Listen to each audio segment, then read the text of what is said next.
Channel, everybody. I'm Lady Nika, and with this week's episode of Love and Hip Hop New York, this is season 8, episode 1, Unity. I can't believe, I was like rocks. I couldn't believe it's been 8 seasons already. But okay. And child, did you see Mona then took the time out to do a new intro? I thought that was real jazzy. That was real jazzy to me, child. I was here for it. I said, "Come through, Mona, bitch. Go ahead on." I was screaming down to the IG because Ashley Miller said it looked like it was something Mona did on the iMovie. And then somebody said in our comments it was a PowerPoint presentation. Girl, I screamed. It's some crazy people, but that shit was funny.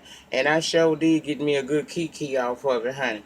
Anyway, this episode started off with us revisiting with Remy Ma. Y'all know Remy done had a quite a year. You know, she don't have any solo projects out yet, but we know she did have a lot of success with the album she did. What was it, Plateau Ploma, Old Ploma, or some shit like that with Fat Joe. She had that #1 hit with Fat Joe, All the Way Up, which garnered her a BET Best Hip Hop Award, Best Female Hip Hop, something Nicki Minaj didn't have for the last 7 years, but Remy was there to accept her award and things. Well, anyway, she's decided she gonna have her a unity party, basically gathering all the women up so that they can, you know, come together and fellowship and show support to one another. Now you got Juju there, you got um, Yandy down there, and you had Bianca. Now, y'all know I done told y'all about Miss Bianca. I think Bianca is a very beautiful little chocolate sister. However, I don't know who did her hair. That wig was crazy. Now y'all know I don't believe in having a toe up ass wig. I just don't believe in that. Say what you want to say about a bitch, but she ain't gonna have no damn toe up ass wig. And I felt like there was a real injustice to her to have that lace front on with them two damn different colors right there at the top of her head where the crown should have been. Child, what is it with these lace fronts with these baby hairs? We know that shit. Look, y'all, as a wig wearer, we know that shit ain't real.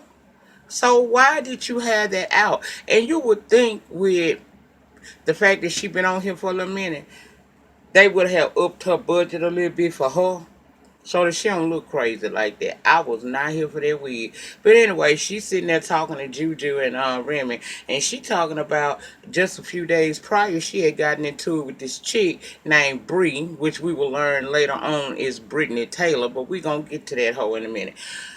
Remy and Juju was basically telling her, "Look, girl, as you elevate, it's certain things that you can't let her, bother you. You gonna have to learn how to just not pay a bitch, no attention. Your best revenge is your paper and your success. You can't be acting a fool like this and expecting to be a successful person because that kind of attitude will have people not want to work with you. Okay." She say she trying, but girl, you need to try a little bit harder. Cause what is this, second or third season we done seen you? It's time for you to do something. We already know of you. Now we want to see what you got now. And ain't nobody gonna be listening to that shit if your ass is on this TV show popping off and fighting all the time. It's one thing if a bitch put her hands on you, but when you are the one that initiate the damn physical violence, it's a bad look on you, girl.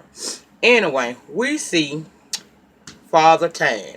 That would be Rich Dollaz trying to tell us he 41, 42. The devil is a motherfucking lie. I'm 45 now, nigga. You older than me. If it ain't nothing but 1 or 2 years, you older than me. But he learned, that he has type 2 diabetes, which is an adjustment to his everyday lifestyle now. He has to take the insulin. He has to watch what he's eating. And apparently this is hereditary in his family because he told us that a couple of people in his family have suffered with it, died from it, and actually had parts amputated. I don't have nothing negative to say about that. All I can say is if you need to make the necessary changes that the doctors have told you in order to live successfully with this stuff, then I suggest you do it, Rich. Do what you gotta do. All right. Now he goes to talk to Webster and the Gwinnett God. Apparently, Webstar has this new artist he's interested in Rich working with, and that would be Miss Brianna Taylor. Now, when we meet Brittany, I said, "Oh, just looking at her, she look like the great value version of Bianca. She do, she really do." But the girl got a little talent. The girl got a little talent. She had a little. She could spit a couple of. You know what I'm saying? But I can see already that we're not gonna really get to see what's good with her because she finna be focused on trying to argue, fuss, and fight with Bianca, saying that Bianca stole her style. Well, that may be true if you know her ass. But considering we're meeting this bitch on season 8, episode 1, and we've been met Bianca at least a season or two ago, it would seems as if it looks like you may be the one stealing styles. But here's the thing. If you got a talent, what the hell does it matter? Just do you. That's all I'm saying. I don't understand all this bickering. Oh, I'm the one that started this. I'm the one that started that. Ain't nothing new under the sun. Just take what it is that you doing, finesse that shit to the best of your ability, and keep it moving, bitch. Keep it moving, okay? Anyway, Richard gonna work with her. Now I don't know why people act like it's such a honor to work with Rich Dollaz because I don't remember any artist that he's had that actually had a album out other than Olivia, and I don't even hear from her anymore. And that album didn't do all of that. Now we saw Erica, in previous seasons, Erica Mena that would be that he worked with. But I don't remember Erica ever popping out. Erica more popular for who she fucking than anything else. That's just what I'm thinking. That's all I'm saying. Anyhow, we got Yandy. Yandy, let's go back because Yandy was down to the party too. For that Remy Ma had the Unity party. And she's talking to Juju and Remy when she gets this call from Mendices. And we all know Mendices is locked up currently. So she answered the phone but basically told him she'll call him back. Now, I had to think about that thing. Okay, I know a lot of things have upgraded down to the jail system. They got the iPads they can get now. They got internet access and things of that nature. But are they I mean, girl, you act like he had a bed and breakfast. This nigga in jail. You can't just put that call off. And let me tell you something. I understand what some people were saying when they said she shouldn't have to stop her life because he went to jail. True. But she signed on, so yes, she do. You signed up for this. Now, I don't know if they really married or not. Once upon a time, we found out last year that they went through, it was more of a commitment ceremony than anything, and she hadn't sent the paperwork out. I don't follow these people enough to know whether or not she's done this. So, in the book of my mind, I'm just going to say they married, okay? She signed up for this, and we have seen her go through all kinds of trials and tribulations to be with this man. So, if he is in a federal prison or wherever he is, girl, when he call you, it ain't like that Sally Sue who you homegirls with that you can call back. This is a man that he on a schedule, girl. He on a schedule. They tell him when to do everything. He got a schedule to shit.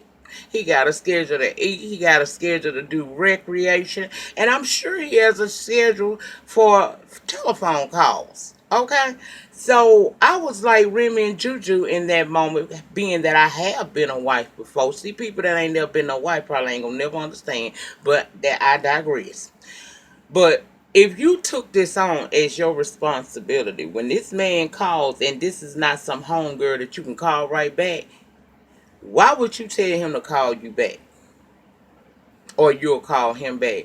And even Remy and Juju was looking at you like you should have took that call. Well, we talk 3 or 4 times a day. It don't matter each and every time he calls. If you can answer that phone and kick it with him or talk to him, that's what you supposed to be doing because that's the shit you signed up for.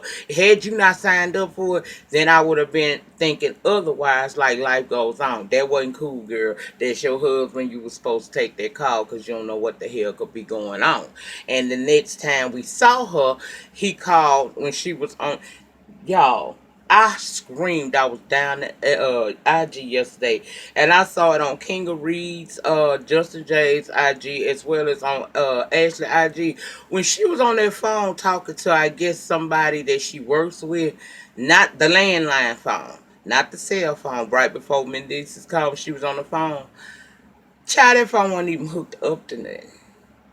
Mona, you could at least had the damn cord coming from the phone, even if it was dangling down at the end of the table or something where we couldn't see it. Girl, we could clearly see the phone wasn't hooked up to nothing, so that was a fake phone call she had.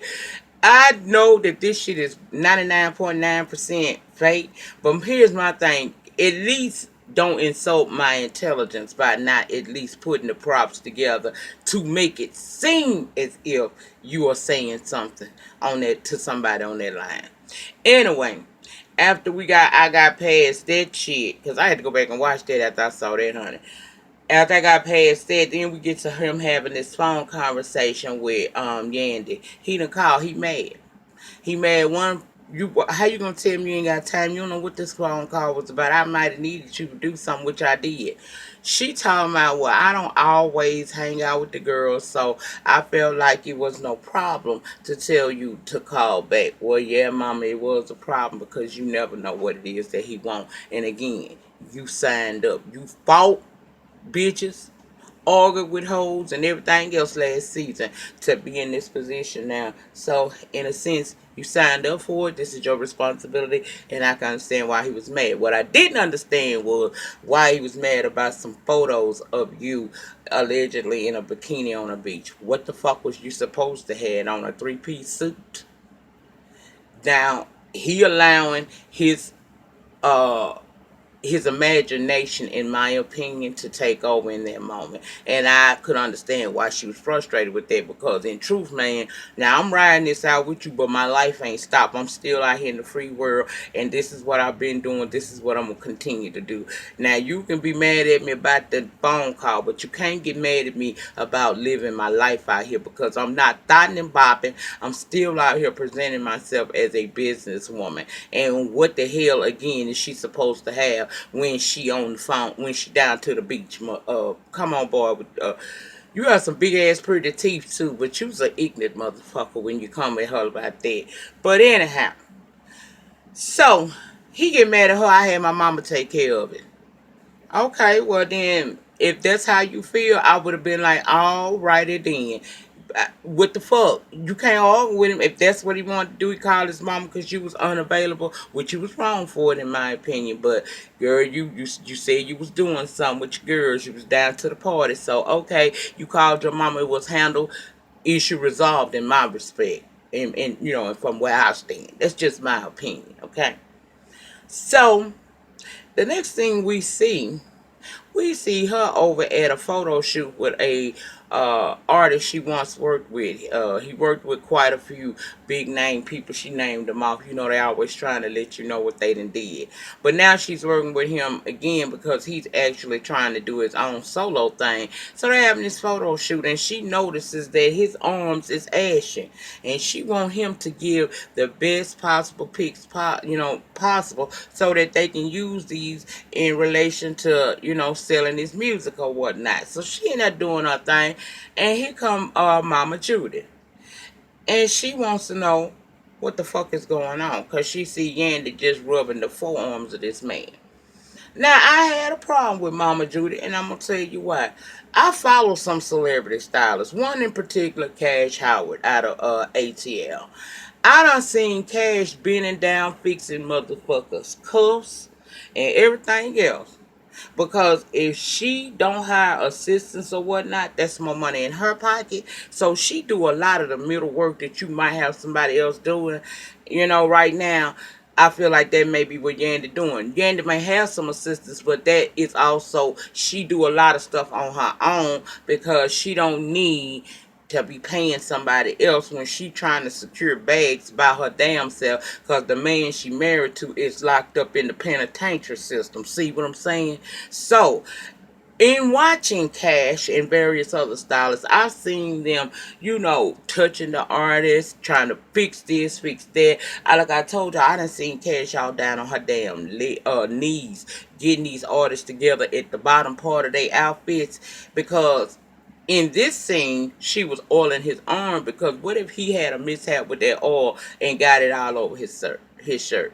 It was his forearm, not his chest, and it didn't even look provocative. So for Mendice's mama to come in with such an attitude, I didn't understand what the fuck she was doing and why. And to me, she was doing too much. And see, she did something that I don't like women to do. She tried this grown ass man. Now, I don't give a damn who you is. If you give a lick, you can get one. And it don't matter that that's a man, because see, you didn't think about that when you stepped out of order. She gets to talking crazy to the man, advancing on the man like she want to fight. All he said, which he probably shouldn't have said, but he did say it, because if it came out of his pocket, he got every fucking right to say it. Look, I understand y'all got, whatever it is y'all need to be dealing with, go on deal with that. But could we hurry this up, because time is money, and this is time we paying for right here. Now, if that's coming out of his pocket, he had every right to say something. And I don't feel the way he said it was disrespectful, because he made it abundantly clear when she first came at him crazy trying to advance upon him, I'm not going to be disrespectful. So somebody raised him right, because he wasn't trying to get there with her. But I know a lot of men would not have done that. My issue with her was when the man said, can we kind of push this along? And even Yandy was saying, this is my business. Don't come down here like that. That's embarrassing me. This ain't nothing to run back and tell Mendice, because this is my job. This is my craft. This is how I pay the bills while his ass is locked up getting 3 hots in a cot. Okay? She get mad enough to want to run up on the man and hit the man. Now, if that man would have knocked that old bitch out of here, wasn't nothing nobody could say. You already in there with all your edges gone. He almost snatched your wig off, girl. He could have if he wanted to. I wasn't here for that. I don't like that. I always tell women every time, including my own, and I do note to self, because I got a temper too. If you hit him, just know, if he hit you, how mad can you honestly get? And to be an old bitch like she is, I felt like she was doing too damn much. Girl, if your son is all of that, he should have stayed his ass about the penitentiary system. And he could have been there to help his woman secure that bag.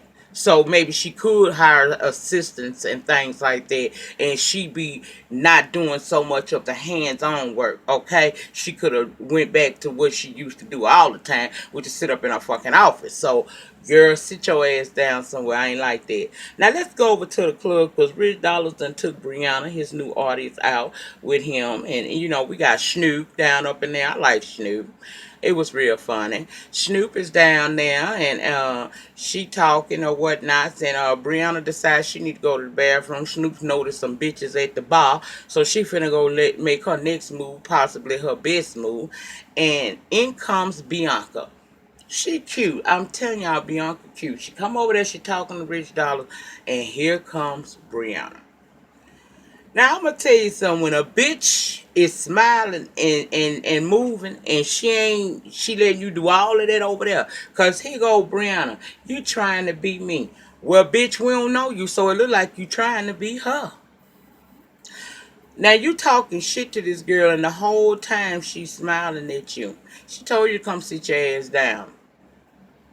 You didn't pay attention that this girl was slipping her shoe off, and the same shoe she threw at your ass and hit you real hard with in your facial area. Now, this is why I say Brianna needs to calm down, because see, Bianca needs to calm down, because girl, if you'd hit that woman in her eye or somewhere like that, you could have been in a whole lot of trouble. And nobody that's in the industry that's doing something is gonna wanna attach themselves to an atomic bomb, girl. You did too much. Now you was already driving her. You had an 18-wheeler steering wheel in that bitch back because you was study smiling at her. She asking you, is you cute? Mm-hmm. You think you cute because you jumped on me? Mm-hmm. Come on, sit down, girl. I don't know if I should sit down. You got any goons? Bitch, first of all, if you about that life, it don't matter how many goons in the building. Your ass supposed to been getting over there to her. But you sit there and you played it real smooth, but you lost it you lost it just like that when you threw that shoe. Not necessary. Bad look for you. You're trying to get your rap career back on track. That ain't gonna help you none, because who gonna wanna fuck with you after that? You get so mad after you throw the shoe, you done got away from security and ran around the club, and down there ran up on the hoe again, and we about to give her the what for, to the point where they have to take y'all out of the club. But I was hollering when you said, I'm always get you first, stupid. Girl, Brianna, if you going to be trying to come against her, remember that she just told you she going to get you first every time, little stupid. Okay? So going forward, just know every time you around her, you don't need to be trying to get ready. You need to stay ready. That's all I'm saying. If y'all gonna act this kind of fool on national TV. Rich Dollaz outside talking to his damn artist. He look like he don't know what to say. I'm gonna tell you what you better say if you trying to make some money with this girl. You better take her ass to the Beyonce knows media training one-on-one classes and get this bitch together on how to deal with opposition, because clearly she don't know how to deal with it. That's what I'll say. Now we had a beautiful little scene with Safaree and his mom and his two sisters. That was entertaining as enough for me. We also saw in the episode that he was introduced to one of Gwyneth's. I still don't know who I'm Gwyneth, but we saw Self introduce him to Dream Doll. Make sure I get it right, because I don't want to say Cash Doll and all of Detroit come from my throat. Dream Doll. That's the new artist. Nice looking little old chick. You know, she got weed problems too, but she seemed like she gonna be interested in him. He telling his mama, look, well, I'm back down here because I'm back over here because I'm looking for real love. They let it be known we ain't never like none of your hoes, meaning they ain't like Nicki Minaj neither. Let that marinate. But mama say you need to start looking for the inside, because right now you pay attention to is the outside. You like thoughts. He's amazed that his mama know what a thought is. But it was a cute little scene nevertheless, and I guess as the season progressed, Dream Doll will be his love interest on here. I just hope that he can keep it cute and keep it funny at all times. Y'all, his confessional suit was so motherfucking on point. I know people be giving him the grief about that little Beijing he be doing in the front, but Child Safaree is a smooth looking brother, and he looked damn good in them confessionals. I said, boy, that suit there had me, I get warm round up in here and I get to grabbing. Child, I was doing this every time them confessionals came on. But I ain't mad at you, Safaree. You on all the damn franchises, son. You gonna make all the money. I ain't mad at you. Get your money however you can, and you ain't putting yourself in no bad light. So I say, make your paper, boo boo. I'm here for it. But I think that was it. That was all. If I left anything out, y'all put it down in that panty section down there. I think that was it. I told y'all about pretty much what was going on. Oh. Before I go, Anais. She's supposed to be big in the Latin world. She's trying to cross over. She married to a man that looked like he 3 times her age. I don't know if it's because of money or not, but you can clearly see that there's going to be some problems here, because this man wants her to settle down and be a housewife, and she ain't for that. She trying to be out and about, get her name crossed over, and I see trouble in their future. I don't see them being together too long. I don't know if he the money in the house or she the money, but you can clearly see they not clashing. They clashing with each other real bad. And he was right, girl. That blue ass wig outside was ugly. That was ugly as hell. So we're gonna watch the dynamics of that. Is she a big ass flirt? Look like that's gonna be the chick that Rich Dollaz cheats with this season. So we're gonna see what's going on. But I just wanted to come in, pop in, give y'all a little bit of what went on Monday night's episode. I will be back Monday night when it comes back on to do it again. There was no If Loving You Is Wrong last night, so as far as reviews, I'm caught up now. I will be coming in throughout the rest of this week now that I'm feeling a little bit better to talk about current events and things going on in the world of entertainment and a little bit of politics, just a little bit, okay? Y'all remember the depth of your struggle will determine the height of your success. In the meantime, in between time, please remember to rate this video. Ratings, be it good or bad, will get me noticed down here on these YouTube streets. Get in the padding, also known as the comment section. Let's talk about it. Tell me your thoughts and opinions, child. I want to hear. Share this video and subscribe to the channel, y'all. And I will see you guys back later on for the next video. Peace.